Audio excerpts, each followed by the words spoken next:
सराय की धरती पर मैं नमन करता हूं और बाबा देव को भी यहाँ के नमन करता हूं। साथियों, सबसे पहले तो मैं यहाँ सभी से हाथ खड़े करवाना चाहता हूँ कि सराय के कितने लोग आए हैं यहाँ पे। अभी बहुत कम है। मैं आया था यहाँ पे चुनाव में, मुझे मालूम है कितनी जनसंख्या में जब थे और मेढ़ा जी को आप लोगों ने तोला था। काफी लोग थे, कम से कम 500 लोग थे उस समय। मैं आया था स्वयं, लेकिन वो जनता कहाँ गई? आज यहाँ पे सरपंच आया क्या यहाँ का?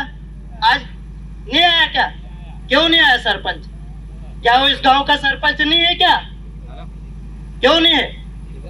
क्योंकि उन्होंने यहाँ एनओसी दी होगी। क्योंकि मैं भी सरपंच हूँ, मुझे मालूम है बिना एनओसी से कोई काम नहीं कर सकता साथियों। और ये धार क्षेत्र, धर्मपुरी तहसील, मनावर तहसील, जो 5 तहसील है, उन 5 तहसीलों में पूर्ण रूप से अनुसूचित क्षेत्र लागू है साथियों।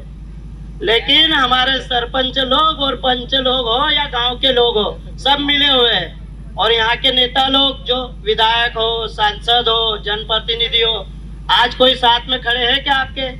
कोई नहीं खड़े। सिर्फ समाज के लोग खड़े हैं और समाज में भी संगठन के लोग आए हुए मात्र। वो भी धर्मपुरी, धामनूत, कहाँ से आए? अगर देखा जाए तो 10% लोग आए हुए सराय के, 10%, और 10% भी ज्यादा हो गए होंगे मेरे हिसाब से।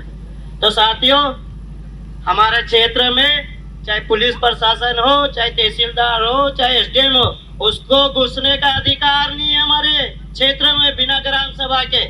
ग्राम सभा का जो पटेल रहता है उसकी परमिशन लेना पड़ती है। यहाँ का जो सरपंच रहता है उसका कोई मायना नहीं रहता है। मैं सरपंच हूँ, मैं बोल रहा हूँ। जो गांव ग्राम सभा रहती है उसका पटेल रहता है, उस पटेल का बिना परमिशन से उसका अध्यक्ष से, जो अभी समिति बनाई थी, उन समिति के अध्यक्षों को भी पूछना पड़ता है। और जो एक्ट कानून पर लागू हुआ था वो सिर्फ 10% लागू है, और 90% पूर्ण रूप से बेकार है। ऐतिहासिक पर्यटन नगरी मांडू से लगे सराय किले को लेकर विवाद गहराता जा रहा है। 4 दिन पूर्व कुछ आदिवासी परिवारों के मकान तोड़ने और पुरातात्विक महत्व के किले को छेड़छाड़ कर होटल में तब्दील करने के विरोध को लेकर आदिवासी समाज लामबंद हो गया है।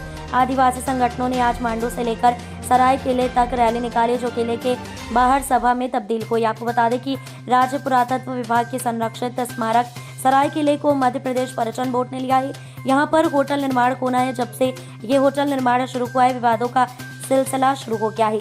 बुधवार को आदिवासी संगठनों ने रैली निकालकर दोषियों के खिलाफ कार्रवाई की मांग की है, लेकिन प्रशासन ने अपना पक्ष रखते हुए कहा है कि जो मकान तोड़े गए हैं वह शासकीय भूमि पर बने हुए थे, जबकि पीड़ित परिवारों का कहना है कि वर्षों से पीढ़ी दर पीढ़ी वहां निवास कर रही थी और केंद्र सरकार की योजना के तहत उन्हें सरकारी प्रधानमंत्री आवास के तहत निर्माण के आवास दिए गए थे। यहाँ आदिवासी परिवार सुभाष पिता रामा राहुल पिता पूनम चंद कृष्ण पिता नदिया गोलू पिता पूनम चंद के मकान पर जेसीबी चलाकर उन्हें तोड़ दिया गया। इधर ग्रामीणों का आरोप है कि सरकार गरीब आदिवासियों के मकान तोड़कर उद्योगपतियों को फायदा दे रही है। आदिवासी संगठनों ने रैली निकालकर नालसा थाना प्रभारी कैलाश बारिया को राज्यपाल के नाम ज्ञापन सौंपा और आदिवासी परिवारों को पुनर्स्थापित करने के साथ दोषियों पर कड़ी कार्रवाई करने की मांग की है। इधर प्रशासन द्वारा मकान तोड़ने के बाद पीड़ित परिवार के सर पर न तो छत है और न ही कोई आशियाना, खुले आसमान के नीचे जीवन यापन कर रही है। सामान भी पूरा खराब हो चुका है, खाने के लिए सामान नहीं है। इधर प्रशासन की ओर से नालसा नायब तहसीलदार विशाखा चौहान ने कहा कि जो मकान बने हुए थे वह शासकीय भूमि पर बने हुए थे, नियम अनुसार कार्रवाई की गई है। क्या है पूरा मामला जो आज ये मामला हमारे आदिवासी समाज में जन आक्रोश है, क्योंकि हमारे आदिवासी क्षेत्र में लीज के नाम पे जो सरकारें जमीनें दी रही है, ये यहाँ पे पुरातत्व विभाग का जो किला है उनको तोड़कर होटल में तब्दील कर रहे हैं। और पुरातत्व विभाग की एक ईंट नहीं हटा सकते, लेकिन यहाँ पे पूरा किले को तोड़कर होटल के रूम बना गए, वहाँ पे शौचालय बना गए और वहाँ पे कम से कम 10-10 फीट के गड्ढे खोदे गए। किले के अंदर भी तोड़फोड़? हाँ, किले के अंदर भी तोड़फोड़ किया गया। और यहाँ पे ये जो हमारे आदिवासी समाज का जो परिवार रहते थे यहाँ 5-6 घर, उनको भी शासकीय सर्वे नंबर जो रहते थे वो कलेक्टर महोदय, एसडीएम और तहसीलदार महोदय के आदेश से उनको हटाया गया। और यहाँ पे हमारे आदिवासी समाज के देव स्थल भी है, जो हमारे पूर्वज है, उनकी भी मंदिर है, उनको भी कहीं कहीं हटाने का प्रयास चल रहा है। और हम हमारे आदिवासी समाज में जन आक्रोश है, अगर ऐसा ही चलता रहा तो हम उग्र आंदोलन कर सकते हैं। मैं भानु गिरवाल हम संगठन से मैं जनपद और संगठन से उपाध्यक्ष हूँ और जनपद सदस्य हूँ इस क्षेत्र का। जो भी मकान तोड़े गए वो शासकीय भूमि पे निर्मित थे और विधिवत उसमें 68 के तहत कार्रवाई की गई। मध्य प्रदेश राजस्व संहिता के तहत विधिवत प्रकरण दर्ज करके उन्हें सूचना पत्र जारी करके ही समस्त कार्रवाई की गई है।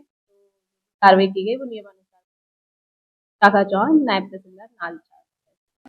धामनोद समाचार की सभी वीडियोस पाने के लिए हमारे चैनल को भी सब्सक्राइब करें, साथ ही पास में बने हुए बेल आइकन पर प्रेस करो और नोटिफिकेशन पर क्लिक करें ताकि सभी वीडियोस के नोटिफिकेशन आप तक तुरंत पहुंच पाए। आप हमें फेसबुक पर भी फॉलो कर सकते हैं।